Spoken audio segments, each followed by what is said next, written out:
Hey everyone, thanks for tuning into this video about women and their struggle for civil rights. After watching this video, you should be able to explain how constitutional provisions support and motivate the women's rights movement. Here's what the College Board says.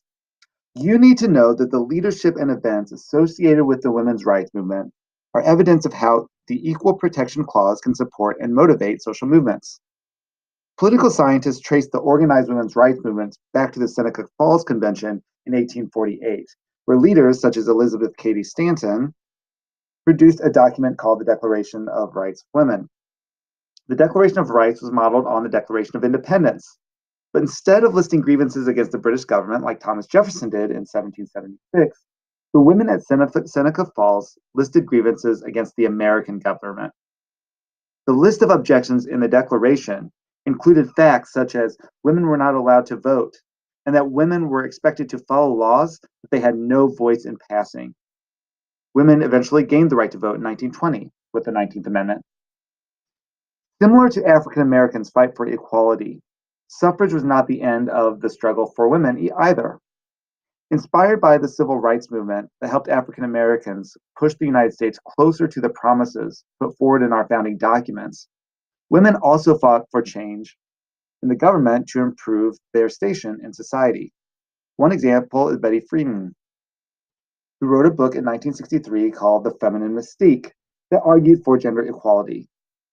Another is an interest group like the National Organization for Women, or NOW, which fought against a part of the federal government, the Equal Employment Opportunity Commission, because the EEOC would not ban sex-segregated employment advertisement. Now also called for an Equal Rights Amendment. Alice Paul, a key figure that fought for the 19th Amendment, introduced the ERA in 1923. The ERA was meant to be, as the Equal Rights Amendment webpage puts it, the next step in bringing equal justice under the law to all citizens. I think for our purposes, it's important to note the similarity between the proposed ERA and the 14th Amendment.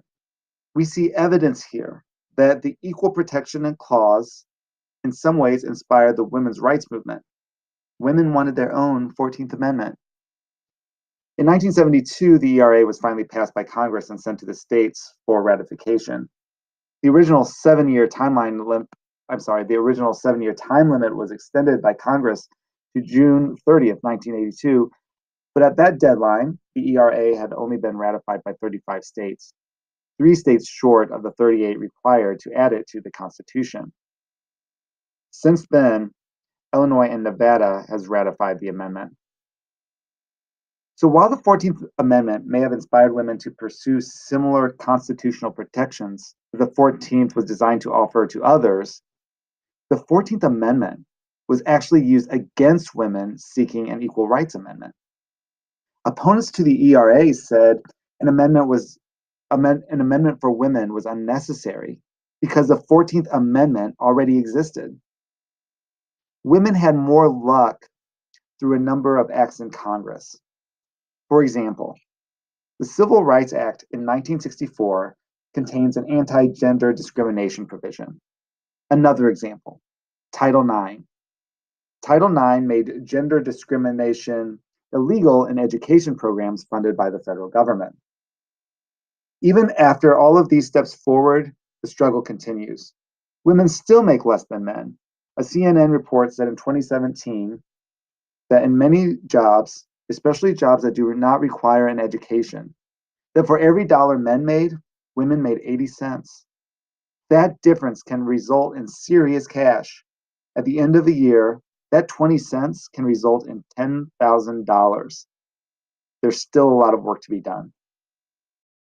Now that you've seen this video, you should be able to explain how the 14th Amendment and the Supreme Court, especially the decision of Brown versus Board of Education, protected people from discrimination. And you should be able to explain how the Equal Protection Clause and the Brown decision inspired civil rights leaders to push for more needed change in our country.